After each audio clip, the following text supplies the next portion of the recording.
રોણી 17મો અવતાર ધરનારી એ મારી ગઢ પાવાની કાણકાયા અને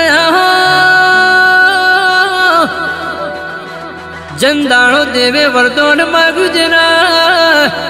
108 વખત ધણ કાપી નાપ્યું ના એ મારી 108 મણકાની માણાયા અને દેવલોકમાં જે દાણો દેવોના ભીડ પડી તે દાણો એ દેવોની સહાય કરવા મારી આગ જાડી મારી સૃષ્ટિનું સર્જન કરનારી એ દેવોની રક્ષા કરનાર